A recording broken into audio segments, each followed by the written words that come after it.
Welcome to this interview with Amanda Tyler. I'm Jimmy Reeder, a blogger, speaker, founder of Imagine, a new learning community working for a better world. Today's guest is Amanda Tyler. She is executive director of the Baptist Joint Committee for Religious Liberty, widely known as BJC. And they've actually been around for 80 years or so, upholding the historic Baptist principle of religious liberty, defending the free exercise of religion, protecting it against its establishment by government. Um, she is also the lead organizer of Christians Against Christian Nationalism, has its own website as well. Her advocacy for religious liberty has been featured at the New York Times, the Washington Post, CBS News, ABC News, CNN, MSNBC, and I'm sure more. Recently, she spoke at a congressional hearing about the threat of Christian nationalism.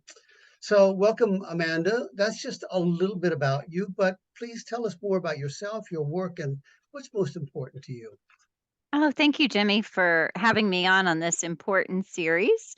So you definitely hit the high points of my professional resume. I come at this work as an attorney and as a lay leader from the Baptist tradition. I am originally from Texas, and that's where I grew up and was raised in Baptist churches. And then professionally, after law school, I worked in private practice and for a federal judge, and for 8 years for a member of Congress. But I first encountered the work of Baptist Joint Committee, or BJC, when I was a college student at Georgetown University and fell in love with this organization and our mission of advocating for everyone's faith freedom and doing it from our Baptist perspective. And I love sharing how Baptists for centuries have found a theological calling to stand up for religious freedom for all. And experientially, that's something that's important to me because I am in an interfaith marriage and an interfaith family. My husband is from the Reformed Jewish tradition.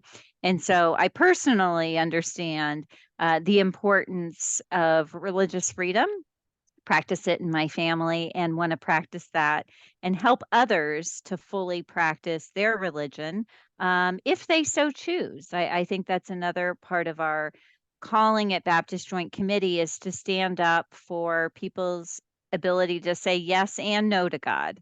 That our yes to God is meaningless if we don't also have an opportunity to say no. And so you are right. We have been doing this work now for 87 years at Baptist Joint Committee. And for much of that time, we have known about the dangers of Christian nationalism, even if we didn't always call it by those names. Right. But this understanding by some that that one must be Christian in order to be American, and knowing that that doesn't align with our constitutional system. So our work at BJC has been often doing advocacy before Congress and before the U.S. Supreme Court about what the First Amendment says about religious freedom and how best to protect religious freedom in this country. And I guess starting about 3.5 years ago, we saw a growing concern about Christian nationalism, and that's what led us to launch and lead this advocacy campaign called Christians Against Christian Nationalism, a grassroots collective of Christians who are concerned about the growing influence of Christian nationalism, the threat to democracy, the threat to Christianity, and are hoping to do something about it. And people can learn a lot more about that at christiansagainstchristiannationalism.org. Right. Well, and for those who are listening to the interview, you're watching it either on my blog in a post with links to all of these groups and places to go, or on the website, on the Imagine website. So right close to this interview, you'll find links to all these different places. Just a side comment, I'm sure that given how many people who call themselves Baptists today no longer believe in separation of church and state, I'm sure people are sometimes surprised to find that Baptists really do believe that. Yeah, no, So, it's true. We spend yeah, a lot of time explaining that we are Baptists and we are for the separation of church and right. state. And when we do so, we're calling on some of our Baptist heroes, people Right. like Roger Williams, who um, stood up for everyone's religious freedom, not just for Baptists, but for people of all faiths and none. Absolutely. Well, so you do so much work with Christian nationalism. If people go to that site, they're going to find a whole workshop series and all kinds of other resources. But in just a few minutes, could you just kind of highlight your understanding of what it's all about? Yeah, I think definitions are so important in understanding Christian nationalism. We at Christians Against Christian Nationalism define Christian nationalism this way, that Christian nationalism is a political ideology and a cultural framework that merges our identities as Americans and Christians. Christian nationalism suggests that to be a true American, one has to be Christian, and that Right. real Christians espouse certain political beliefs. Christian nationalism really relies on this false narrative of the founding of the country as a quote unquote Christian nation.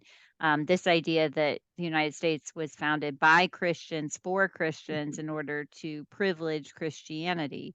And this is a false history that belies the constitutional history and the constitutional promise of Mhm. religious freedom for all, that our belonging in American society would never be premised on what we believe or how we worship or how we identify religiously.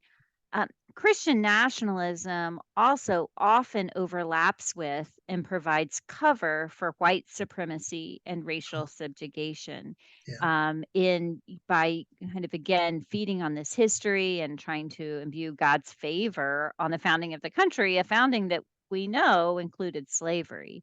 And so often that Christian part of Christian nationalism is much more about an ethno national identity than it is about religion. It is coded in many ways in order to perpetuate, again, white supremacy.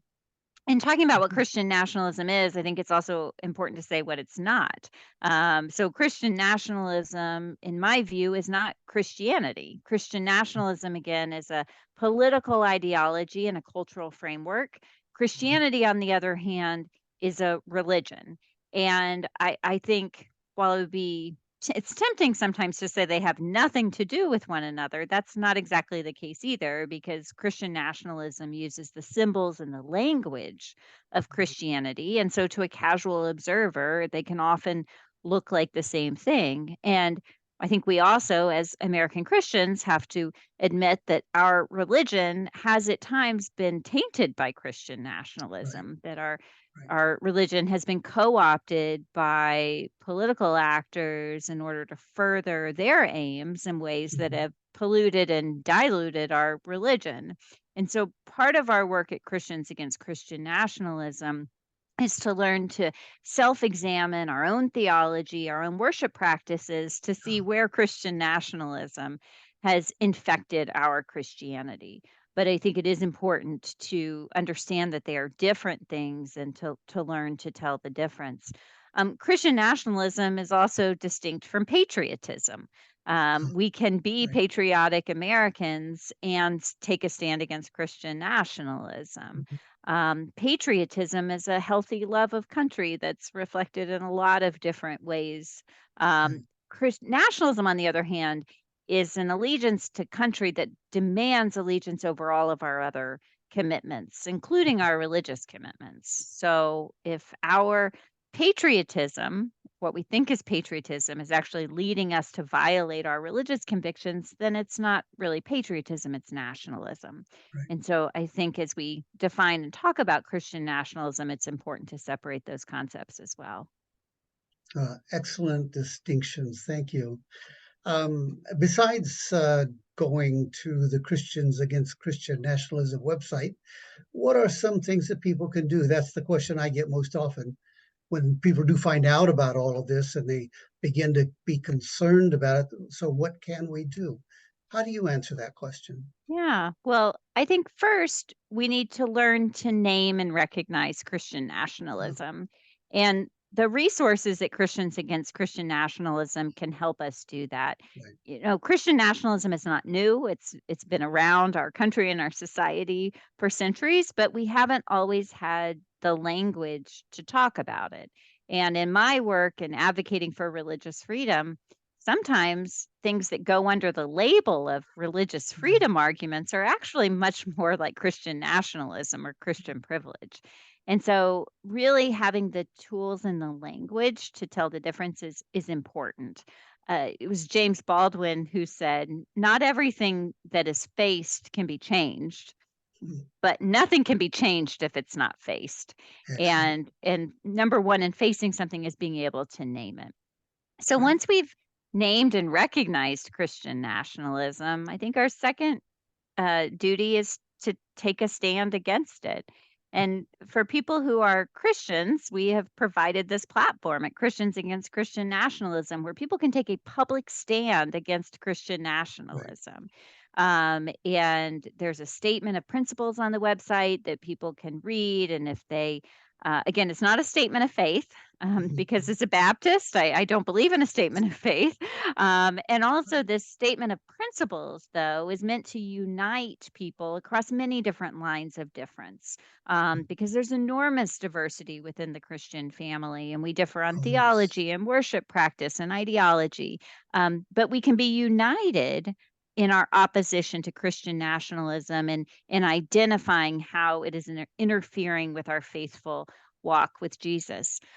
So once we've named it, once we've taken a public stand against it, then I think we have an opportunity to share what we've learned with others. Mm. And those are the resources also that we have at Christians Against Christian Nationalism. We have some curricula that can be used in small group study to help, again, with that self-examination process that then helps us equip to be advocates in our broader communities. Right. We have a podcast series, also, again, with a discussion guide, a series of webinars where you can learn more about it. And all of these resources are free and shareable. And so we encourage people to go and share those resources.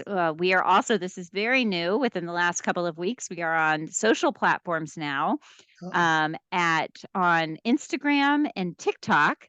And our handle is at End Christian Nationalism. So find Christians Against Christian Nationalism there, and we have some fantastic resources that anyone can share. And, you know, I've been talking specifically about our resources that we've developed for Christians and how Christians really bear a special responsibility, I think, in calling out and naming Christian right. nationalism, because Right. we have often been the ones who have both been privileged and perpetuated Christian nationalism. And so that's why I think we have a special responsibility and duty to call it out. But our resources are really helpful for everyone who is out there fighting Christian nationalism. Because too often, if you stand up against Christian nationalism, detractors may accuse us of being against Christianity. And of Right. course, nothing is further from the truth. So it helps our friends who are from different religious faiths or people who are non-religious who are particularly prone to these attacks Mhm. for them to be able to point to our resources and say, no, look, here's this group of Christians that are concerned about Christian nationalism. So we hope that our resources are an asset not just for Christians but for everyone who is committed to taking a stand against Christian nationalism. Wonderful. I hope I hope everyone listening to this, if they haven't already, goes to that site and hunts up all those resources and uses them. I have just one more question, but I want to give a little background uh, to the question before I ask it. Uh, this movement has actually been around for about 50 years, going by different names, but it really is one global movement, even. They've been learning to craft a specific narrative that sounds like common sense to people who have heard it over and over and over again, because that's all they hear it on the news, on the channels they watch, on the churches they go to. So the narrative is that they want people to take back America, return to a time when they don't say it this way, but when most of the privilege and power in this country belonged to people like them, and a lot of people in the country didn't, they were left out of that kind of world. So what I part of what I think is important is that we need to develop an alternative narrative to the one that they're putting out there and persuade more people to build the kind of world that we really want to live in. So, how would we go about doing that? Yeah. I think it's such an important question because changing the narrative and the language is key to dismantling Christian nationalism. Mhm. One resource that I think that can be helpful to the conversation again is at Christians Against Christian Nationalism and our statement of principles. We named our project Christians Against Christian Mhm. Nationalism, and one bit of friendly pushback we got is, "Oh, it's just so negative. Why do we have to be against things? Can't we be for Right. things?" And I said, "Well, we think again it's important to name and take a public stand against it, but then Mhm. if you go to the statement of principles, there are 8 principles there that show what we are for. And Right. the first one, for instance, is that people of all faiths and none have the right and responsibility to engage constructively in the public square. This is this idea that we believe in faith based advocacy. We believe that Christians should be in the public square advocating from their perspective, but we don't Right. think Christians have a special or elevated right to that public square, that public square is for everyone, and that we have a right and responsibility to engage constructively there, to tell the truth, to make space for others, and not to make these false claims that one has to be Christian to have belonging in American society. So I would point to our principles as the outline of a narrative. These principles are restatements of these foundational ideals of religious freedom for all, Mhm. part of our constitutional experiment that I think really is revolutionary and something that we can aspire to and uphold as one of America's great contributions to the world of politics, and something that I think we need to lean even more into. I'll share kind of a personal and very recent experience that I think also helps change the narrative. Just last week, had the honor of being a guest at the White House for a naturalization ceremony that was Oh, taking place in celebration of Religious Freedom Day. And there were 15 candidates for new citizenship who were there from 15 different countries, mm, who were from a number of different faith backgrounds, I assume, because again, there is no religious test to be an American, no. that our belonging is equal regardless of our religious status. And this idea of this multi-ethnic and multiracial democracy that we aspire to is made better by our diversity. And I thought that the White House was sending a very powerful symbol by holding this naturalization ceremony in conjunction with Religious Freedom Day, Oh, right. saying emphatically that we are not a Christian nation, but we are a religious freedom nation, and that our society is made better with our diversity. And so this is one of the most patriotic moments that I've experienced as an American, to be witness to these my brand new fellow citizens, and the joy and excitement, and the hard work that went into their being citizens, and that our religion has nothing to do with our belonging here. And I think that narrative of patriotism, that narrative of diversity, is something that we can all aspire to, and that can make America truly great in what we aspire to be. Well, thank you so much, so much. We've covered a lot of ground actually with just 4 questions, but anything that comes to mind, one last word, something you want to leave folks with in this interview? Yeah, I want people to know that, as we've mentioned, Christian nationalism is deeply entrenched in Mhm. American society, and it can be tempting to feel discouraged as we take on this fight. I believe that this is a generational project to dismantle it. Something that took centuries to construct is not going to be taken down overnight. But uh, someone in a meeting I recently had said, "I've never been in a fight worth fighting that wasn't hard and long." And I feel that with this cause, every time I speak publicly on this issue, I have more and more people coming saying, yes, exactly. This is how I feel. I'm so happy that there's a Christian out there who's calling out Christian nationalism. Thank you for organizing this. So I think that there's tremendous energy around this fight that we're in against Christian nationalism. And I just want to encourage us to be in it for the long haul, and that we truly do have an opportunity to make a lasting difference in our lifetimes for America's future. Wonderful. And that's probably a good note to end on. We have come to the end of our time. I appreciate so much your taking the time to be with us today and wish you the very best in all of your work. Thank you so much, Jimmy. Great to be here.